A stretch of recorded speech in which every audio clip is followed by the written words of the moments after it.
ஒரு காலம் இருந்துச்சு, கல்யாணம் முடிச்சு போயிட்டாங்கன்னா கணவனுடைய வீடு, கணவனுடைய தாய் தந்தையர்கள் தன்னுடைய தாய் தந்தையர்களை போன்று பாவிச்சு வாழ்ந்தாங்க. பரக்கத்தான வாழ்க்கை, நோய் நொடி இல்லாத எவ்வளவோ சுகமான வாழ்க்கை. இந்த உள்ளூர்ல தான் சம்பாதிப்பாங்க, உள்ளூர்ல தான் வியாபாரம் செய்வாங்க. காசு பணம் நல்லா என்ன செஞ்சிச்சு? ஏன்னா அல்லாஹ் தஆலா மனுஷனுக்கு அடியானுக்கு வசியத்து செய்யறான். அந்த வசியத்தின் பிரகாரம் அடியான் நடந்தான்.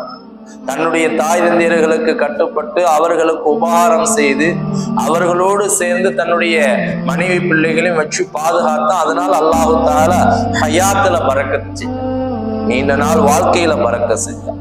உள்ளூர்ல தான் வேலை பார்ப்பாரு, அவருடைய சம்பாத்தியத்துல அல்லாஹ் பறக்க செஞ்சான்.